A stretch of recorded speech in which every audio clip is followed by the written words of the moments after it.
So previously we see about the full virtualization. Now we're going to see about the para virtualization. So in para virtualization,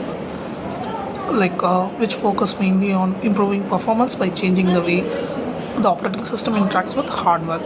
So this topic is very important because it explains how cloud companies achieve faster execution. So before starting with the para virtualization, let's quickly recap. In virtualization, we run multiple operating system on a single physical machine with using a hypervisor. In virtualization, the guest operating system does not know that is virtual, but this causes performance overhead. So the question is, can we make virtualization faster? Yes, we can make the virtualization faster with the help of para virtualization. For a comparison, earlier if you wanted help, you spoke to a middle person. Now you directly call the person that is the faster and clearer one, so which can be executed easily. So what is para virtualization? Para virtualization allows multiple operating systems to run on a single physical machine, but with an important difference. So in a para virtualization, the guest operating system is modified. It knows that it is running on a virtual environment. It communicates directly with the hypervisor and using hypercalls. The full hardware emulation is avoided because of this. The performance is improved, CPU and memory are used more efficiently. So to compare with the real world example, let's take pretending the road is real. Okay, the OS knows the shortcut and reaches faster. So whenever we go in a highway or a place we need to go, so we would find the shortest. The destinations reach same, but we find the shortest way to reach. Likewise, this is which will help to reach faster. So why para virtualization is needed? So para virtualization is needed mainly because of the limitations of full virtualization. So in full virtualization, hardware is fully emulated, many instructions are trapped and translated. So this creates performance overhead. So the para virtualization solves this issue by reducing overhead, allows faster execution, improves CPU and memory utilization, supporting large-scale cloud systems. Instead of using a translator for every sentence, both people agree to speak the same language, so that removes delay. Likewise, para virtualization will help the problems arised by the full virtualization. So what is para virtualization architecture, which is a physical hardware that provides CPU, memory, storage and network. And the next layer is the hypervisor, which manages virtual machines, provide a hypercall interface, directly handle requests from guest OS. So which acts like a fast coordinator instead of a simulator. And then modified guest operating system. This is a key difference, that the guest OS is modified and it knows it's working in a virtual.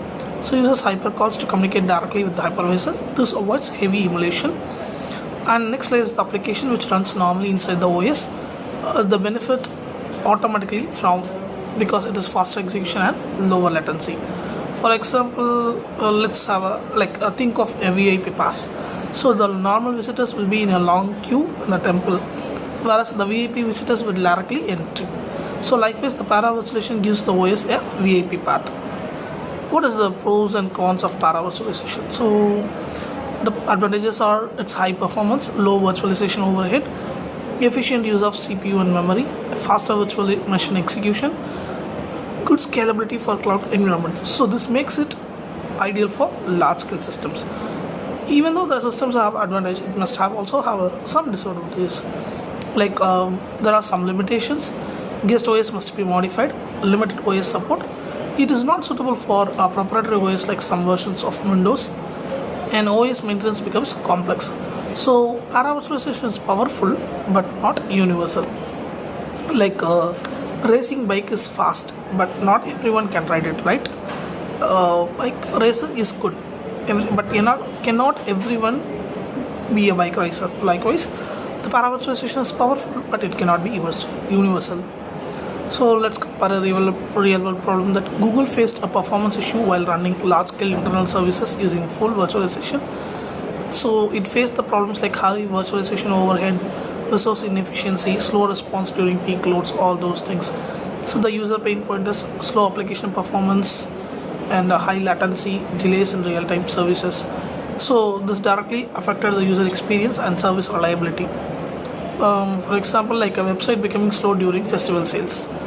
So the problem is over here is that we have how can we reduce the virtualization overhead and ensure fast and reliable performance, especially during peak workloads. So the only solution is implementing a para virtualization.